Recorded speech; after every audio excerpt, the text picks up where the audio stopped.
Apakah memelihara anjing itu benar-benar haram? Apakah anjing itu benar-benar najis, teman-teman? Apakah benar ada mazhab yang memperbolehkan memelihara anjing? Apakah kita boleh mengikuti mazhab tersebut? Kalau benar anjing itu najis, kenapa bisa jadi najis? Ini kan makhluk Allah Subhanahu wa Ta'ala, kenapa disebut najis? InsyaAllah teman-teman, saya Syekh Muhammad Al-Fuli akan membahas tuntas persoalan anjing itu menurut 4 mazhab. Jadi teman-teman tidak akan bingung lagi terkait soal memelihara anjing atau anjing najis atau suci. تعلمت عنك الكثير فأرجو استقام الخطى والمسير. Baik ya syabab, ada 2 hal yang biasanya sering sekali disalahpahami, dan 2 hal ini biasanya bikin orang bingung soal anjing itu boleh dipelihara atau tidak. 2 hal itu harus dipisah teman-teman, supaya kita bisa membahas dan mengkaji soal hukum memelihara anjing itu. Hal yang pertama, apakah anjing najis atau suci? Ini bab yang pertama, persoalan yang pertama. Persoalan yang kedua, apakah anjing boleh dipelihara atau tidak? Ini 2 hukum yang berbeda, 2 persoalan yang berbeda teman-teman. Karena kalau misalnya anjing itu suci, belum tentu boleh dipelihara. Kalau misalnya anjing itu najis, belum tentu tidak boleh dipelihara. Karena ini 2 masalah, 2 persoalan yang berbeda. Maka ayo kita pisahkan dulu. Ayo kita bahas persoalan yang pertama dulu. Apakah anjing itu najis atau tidak? Dan seperti biasa, kita kembali ke hukum Allah Subhanahu wa Ta'ala, kembali ke ayat Al-Quran, kembali ke hadis Rasulullah sallallahu alaihi wasallam, dan kembali mengecek bagaimana ulama besar memahami dalil-dalil tersebut. Rasulullah sallallahu alaihi wasallam bersabda, طهور إناء أحدكم إذا ولغ فيه الكلب أن يغسله 7 مرات أولهن أو إحداهن بالتراب. Sucinya wadah kalian yang dimasuki atau kena air liur anjing adalah mencucinya 7 kali, salah satunya dengan tanah atau dengan debu teman-teman. Jadi ya syabab, kita ada ulama 4 mazhab.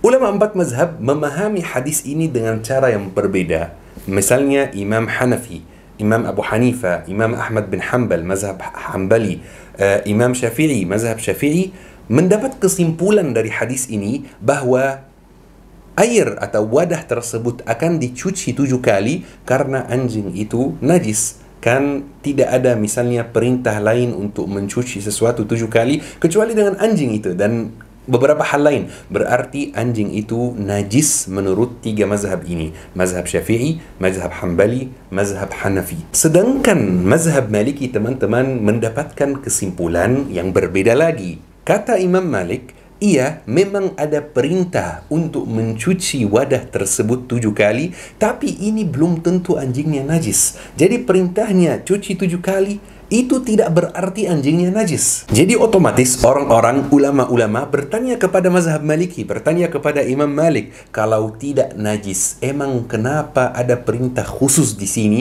untuk mencuci 7 kali? Maka kata Imam Malik, ini adalah sesuatu yang ta'abbudi. Ta'abbudi itu artinya kita lakukan dengan cara tertentu sesuai perintah Allah Subhanahu wa Ta'ala. Masalah ta'abbudiyah itu maksudnya apa? Maksudnya hikmahnya tidak diketahui. Saya kasih contoh. Kita ini salat zuhur 4 rakaat.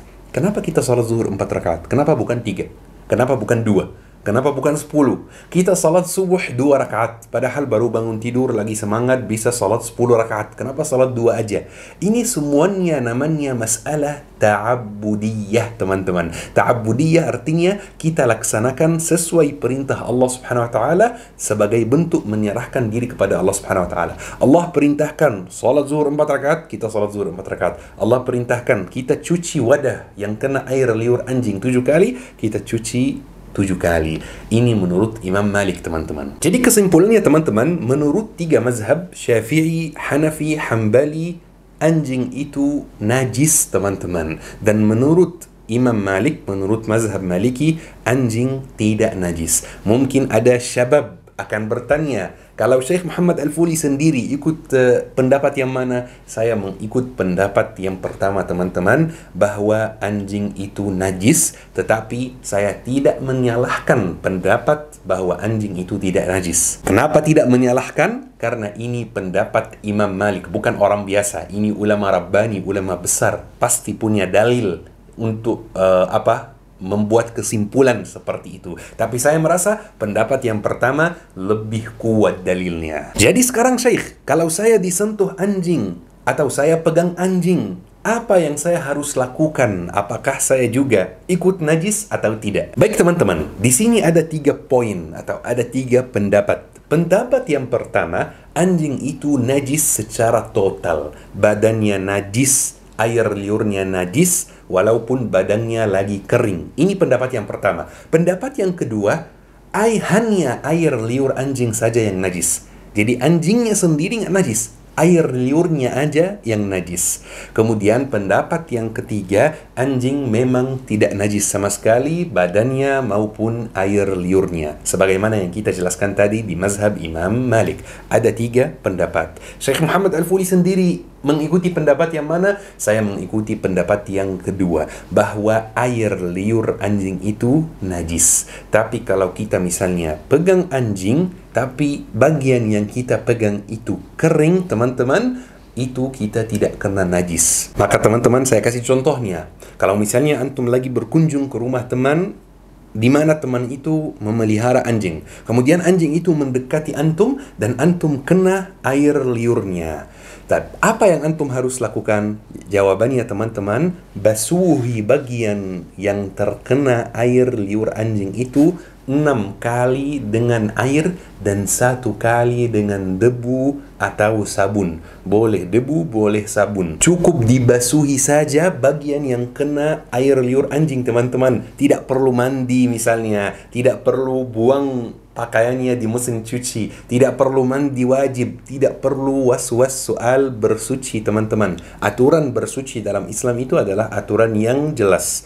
Hanya basuhi bagian yang kena air liurnya saja, 6 kali dengan air, 1 kali dengan debu atau sabun. Misalnya bagaimana kalau antum yang pegang anjing? Apakah tangan antum sudah jadi najis kalau antum pegang anjing? Baik teman-teman, kalau bagian yang antum pegang itu kering, maka antum tidak kena najis insya-Allah. Tapi kalau bagian yang antum pegang itu basah teman-teman, maka tangan antum udah kena najis. Maka tangan antum perlu dibasuhi 6 kali pakai air, 1 kali pakai debu atau sabun. Teman-teman, saya tegaskan lagi, tangan antum, bukan badan antum, ya. Jadi bukan badan antum ikut najis, bukan. Hanya tangan saja, hanya bagian yang kena air liur. Mungkin ada yang bakal bertanya, Syekh, kan anjing itu suka menjilat dirinya sendiri setiap saat. Jadi walaupun bagian yang saya pegang itu udah kering, tapi kan dia udah kena air liur, dan air liur itu hukumnya najis. Jawabannya teman-teman, ini namanya was-was. Jadi salah satu pintu setan itu adalah was-was teman-teman. Sekali lagi teman-teman, aturan bersuci dalam Islam itu adalah aturan yang jelas. Kata para ulama, menurut dalil-dalil yang para ulama pahami, dan pasti para ulama lebih pahami soal bersuci itu. Kata para ulama, kalau bagian yang kita kena itu kering, ya, atau bagian yang kita pegang itu kering, maka itu udah suci teman-teman, tidak najis lagi. Jangan biarkan dirimu jatuh pada was-was itu. Karena was-was itu ada 2 jenis yang sangat terkenal. Was-was bersuci dan was-was dalam akidah. Ini sangat bahaya teman-teman. InsyaAllah nanti kita buatkan kajiannya. Bagaimana caranya menghilangkan was-was bersuci dan menghilangkan was-was akidah. Satu pertanyaan lagi. Bagaimana kalau misalnya antum udah siap-siap untuk sholat dan antum sudah wudu. Tiba-tiba antum dijilat anjing. Misalnya anjing jilat kaki antum.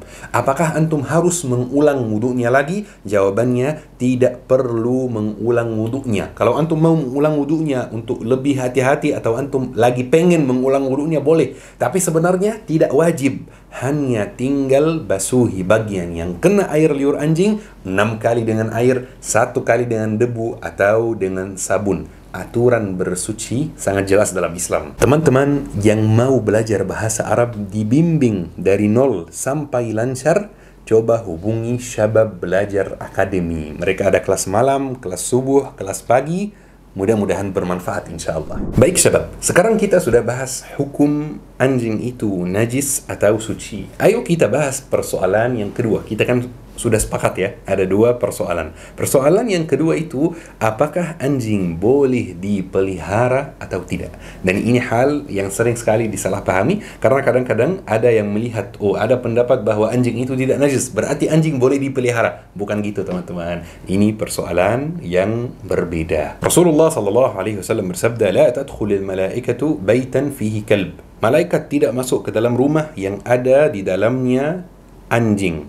Rasulullah SAW juga bersabda, man iqtana kalban laysa bikalbi saydin wala masyiatin wala ardin fa innahu yanqusu min ajrihi qiratani kulla yawm. Dalam riwayat Muslim teman-teman, siapa saja yang memelihara anjing, bukan anjing pemburu, bukan anjing penjaga ternak, bukan anjing penjaga kebun, maka pahalanya akan berkurang 2 qirat setiap hari. Di hadis lain teman-teman disebutkan bahwa 1 qirat itu, 1 qirat pahala setara dengan pahala sebanyak Jabal Uhud. Coba bayangkan, setiap hari kurang 2 qirat, kurang pahala sebanyak 2 dari Jabal Uhud itu teman-teman. Emang kita buat pahala setiap hari sebanyak apa? Pasti nggak sebanyak itu. Coba bayangkan, berkurang setiap hari sebanyak itu. Jadi tabungan pahala kita yang kemarin-kemarin ikut berkurang juga. Tetapi sesuai hadisnya teman-teman, ada pengecualian. Kata Rasulullah, bukan anjing pemburu, bukan anjing penjaga ternak, bukan anjing penjaga kebun. Jadi teman-teman, para ulama mendapatkan kesimpulan, dan itu menurut 4 mazhab. Mazhab Syafi'i, mazhab Maliki, mazhab Hanbali, mazhab Hanafi, bahwa memelihara anjing itu hukumnya haram teman-teman. Dan yakni paling longgar makruh, tetapi pendapat yang lebih mu'tabar hukumnya haram teman-teman ya. Tetapi ada pengecualian. Kalau ada yang memelihara anjing karena memburu, itu boleh, diperbolehkan. Kalau ada yang memelihara anjing karena menjaga ternaknya, itu diperbolehkan. Kalau ada yang memelihara anjing untuk menjaga kebunnya, itu diperbolehkan. Dan ada banyak ulama yang mengkiaskan teman-teman bahwa diperbolehkan juga memelihara anjing untuk menjaga rumah sendiri, yang misalnya ada di kawasan yang rawan maling misalnya, atau memelihara anjing untuk membantu orang buta. Jadi ada beberapa anjing yang memang terlatih untuk membantu orang buta. Itu juga diperbolehkan oleh para ulama. Dan juga diperbolehkan memelihara anjing untuk menemani orang lansia. Ada beberapa anjing juga yang terlatih untuk menolong lansia sambil ambulans datang. Jadi ada beberapa lansia yang memang benar-benar tinggal sendiri, tidak dijenguk orang, tidak tinggal bersama orang lain gitu. Ada beberapa anjing yang terlatih untuk menolong mereka jika terjadi keadaan yang urgent gitu. Itu juga diperbolehkan oleh para ulama. Jadi kesimpulannya teman-teman, memelihara anjing itu hukumnya haram menurut 4 mazhab, paling longgar makruh, tetapi lebih mu'tabar, lebih kuat haram. Memelihara anjing itu, saya tahu anjing itu hewan yang imut, yang baik, yang setia, yang sangat cocok untuk dipelihara, tetapi ini adalah hukum Allah Subhanahu wa taala, ini adalah perintah Allah Subhanahu wa taala. Tapi di sini teman-teman ada satu hal yang perlu diperhatikan, bahwa memang ada pengecualian dan diperbolehkan untuk memelihara anjing jika kita ada alasan. Tetapi walaupun kita pelihara anjing, anjingnya tetap najis. Jadi teman-teman tolong pisahkan antara dua bab ini, dua persoalan ini. Kita ada alasan untuk memelihara anjing, maka diperbolehkan, hukumnya tidak haram. Jadi tetap hukumnya najis juga. Maka hati-hati, jangan sampai misalnya kita ini memelihara anjing untuk menjaga rumah kita. Ya, jangan sampai anjing bebas main dimanapun di rumah kita. Nanti semua rumah kita kena najis dong. Maka hukumnya tetap najis teman-teman. Ya, jadi boleh dipelihara berarti masih najis hukumnya. Misalnya teman-teman bisa pisahkan tempat anjing itu, atau misalnya anjingnya ditaruh di depan rumah gitu, masih di dalam pagar kita gitu ya, biar rumah kita tidak kena najis. Atau paling tidak, dan itu saya tidak sarankan, khususkan satu kamar buat sholat. Jadi jangan sholat di tempat lain. Jadi anjing di rumah, jangan sholat misalnya di ruang keluarga misalnya, khususkan satu kamar buat sholat yang kamar itu tidak dimasuki oleh anjing. Tapi menurut saya jangan ya. Alasan itu boleh tapi tidak disarankan ya. Utamanya lebih utama sholat, betul kan? Jadi anjingnya di luar rumah saja, masih di dalam pagar rumah kita untuk menjaga sesuai alasan kita memelihara anjingnya. Hati-hati juga dengan pakaian kita yang kita pakai untuk sholat. Kena air liur anjing atau tidak, karena kan kalau kita ada anjing di rumah dan kita sudah ada alasan misalnya menjaga atau lain-lain, maka kita akan berinteraksi dengan anjingnya. Kira-kira pakaian kita bagaimana, masih suci atau tidak, itu perlu diperhatikan teman-teman. Dan teman-teman, niatnya tidak boleh muter-muter. Misalnya antum memang hobi memelihara anjing, antum suka dengan anjing, dan antum baru tahu sekarang bahwa memelihara anjing itu diperbolehkan jika untuk alasan menjaga rumah, maka niatnya tidak boleh muter-muter. Kalau rumah antum tidak perlu dijaga oleh anjing, maka tetap hukumnya haram. Jadi misalnya rumahnya ada satpam, rumahnya berada di daerah yang aman, berarti rumah tidak perlu dijaga oleh anjing ya. Kalau antum tetap memelihara anjing, berarti alasannya batal gitu ya, karena rumahnya memang aman, tidak perlu dijaga. Allah subhanahu wa ta'ala maha mengetahui isi hati, maha mengetahui niat. Jadi hati-hati, niatnya tidak boleh muter-muter. Baik teman-teman, ada beberapa persoalan lagi yang perlu dibahas tentang anjing. Misalnya ada orang yang pernah berdebat dengan saya. Katanya, Syekh, anjing itu adalah makhluk Allah subhanahu wa ta'ala. Masa Allah menciptakan makhluk yang najis? Tidak mungkin Allah menciptakan makhluk yang najis. Semua ciptaan Allah itu baik-baik semua. Dan ini teman-teman, narasi yang sangat lucu. Karena ganja makhluk Allah juga.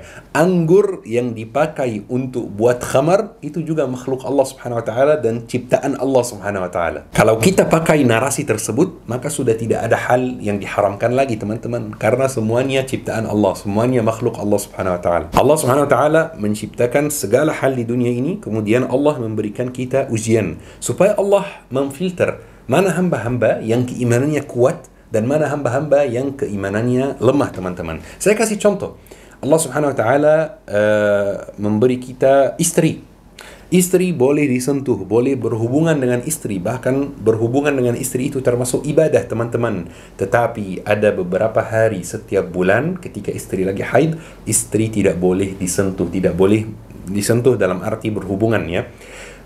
Supaya Allah menguji hamba, mana hamba yang keimanannya kuat dan mana hamba yang keimanannya lemah. Allah subhanahu wa ta'ala menciptakan banyak tanaman yang bisa dimanfaatkan dan bisa dipakai dan bisa dikonsumsi, dan Allah subhanahu wa ta'ala menciptakan ganja juga supaya Allah memfilter hambanya, mana hamba yang keimanannya kuat dan mana hamba yang keimanannya lemah. Allah subhanahu wa ta'ala menciptakan banyak makhluk yang bisa dipelihara seperti kucing dan lain-lain, dan Allah juga menciptakan anjing yang memang setia, yang memang imut, supaya Allah memfilter hambanya. Mana hamba yang keimanannya kuat, yang akan nurut pada perintah Allah subhanahu wa ta'ala, walaupun dia suka anjing, dia mau memelihara anjing, dan mana hamba yang keimanannya lemah, yang akan mementingkan hawa nafsunya. Ada juga teman-teman yang pernah berdebat dengan Syekh, dan dia mengatakan seperti ini, Syekh, jika anjing itu benar-benar najis, tunjukkan ayatnya.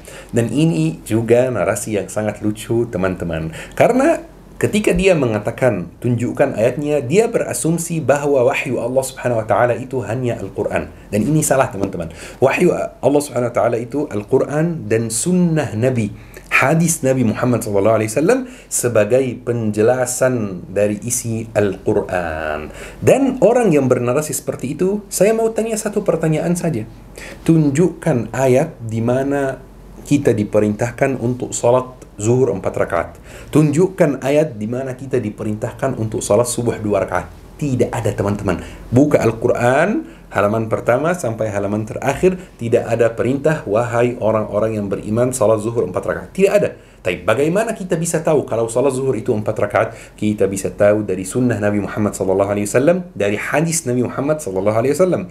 Karena Rasulullah bersabda, "Sallu kama ra'aitumuni usalli." Salatlah sebagai kalian melihat aku salat. Maka kita tiru. Rasulullah salat 5 kali sehari, kita salat 5 kali sehari. Rasulullah salat zuhur 4 rakaat, kita salat zuhur 4 rakaat. Rasulullah salat asar 4 rakaat, kita salat asar 4 rakaat, dan seterusnya teman-teman. Maka teman-teman, tidak semua perintah Allah itu dalam ayat. Ada perintah Allah juga yang di dalam hadis, yang di dalam sunnah Nabi Muhammad sallallahu alaihi wasallam. Baik teman-teman, hal terakhir yang saya mau bahas dalam kajian ini adalah hukum membunuh anjing karena najis. Saya sempat sangat sakit hati teman-teman ketika ada salah satu sahabat saya yang memelihara anjing di rumahnya. Dan dia memelihara tanpa alasan, dan ini hukumnya haram, tahu? Tapi dia memang udah terlanjur membuat dosa ini, ya. Dia memelihara anjing di rumahnya tanpa alasan. Dan anjing itu tidak disukai oleh para tetangganya. Maka salah satu tetangga dia meracuni anjingnya, dan anjingnya mati teman-teman. Saya benar-benar sakit hati teman-teman. Karena membunuh hewan apapun, najis maupun tidak najis, tanpa alasan, hukumnya haram, bukan makruh, hukumnya haram teman-teman. Nyawa itu milik Allah Subhanahu wa taala. Nyawa itu urusan Allah Subhanahu wa taala. Maka kita tidak boleh ikut campur urusan Allah Subhanahu wa taala. Kapan menghilangkan nyawa itu urusan Allah. Kita tidak boleh bunuh hewan karena najis atau lain-lain. Bahkan babi pun tidak boleh dibunuh teman-teman. Misalnya babi hutan, apakah boleh dibunuh karena dalih najis? Wah, tidak boleh teman-teman. Memang najis, tapi itu bukan alasan untuk membunuh makhluk Allah Subhanahu wa taala. Harus ada alasan teman-teman. Misalnya anjingnya sembarangan menggigit, dan itu pun tidak langsung membunuh, tidak langsung meracuni. Itu harus ada prosesnya teman-teman, ya. Misalnya di Mesir teman-teman ada instansi pemerintah khusus membunuh anjing yang sembarangan menggigit. Ya, jadi mereka keluar melihat di jalan mana anjing yang sembarangan menggigit, mana anjing yang sakit, kalau perlu diobati, kalau tidak bisa dibunuh. Kalau misalnya ada tetangga antum yang punya anjing dan antum terganggu oleh suara anjingnya, maka alasannya bukan membunuh. Ada banyak alasan yang kita bisa laksanakan. Misalnya bicara baik-baik sama tetangga itu, bicara dengan sopan dengan tetangga itu. Kalau tidak bisa lapor ke RT, kalau tidak bisa lapor ke RW, kalau tidak bisa lapor ke kelurahan, kalau tidak lapor ke polisi, kalau tidak ancam misalnya. Tetapi jangan bunuh makhluk Allah Subhanahu wa taala, jangan menghilangkan nyawa makhluk Allah Subhanahu wa taala, karena nyawa itu urusan Allah Subhanahu wa taala, bukan urusan hamba Allah. Di kota Rasulullah sallallahu alaihi wasallam, di kota Madinah, di kota Makkah, itu ada anjing di jalanan seperti biasa, ya. Dan anjing tersebut tidak pernah dibunuh oleh Rasulullah, tidak pernah dibunuh oleh sahabat Rasulullah, tidak pernah dibunuh oleh tabi'in. Baik teman-teman, mudah-mudahan masalah anjing itu, hukum memelihara anjing najis atau tidak, itu sudah dijelaskan dengan detail, mudah dipahami insyaAllah. Ayo kita tutupi kajian hari ini dengan doa kafaratul majlis. Subhanakallahumma bihamdik, asyhadu an la ilaha illa anta, astaghfiruka wa atubu ilaik. Syukran, wassalamualaikum warahmatullahi wabarakatuh. تعلمت عنك الكثير فأرجو استقام الخطى والمسير.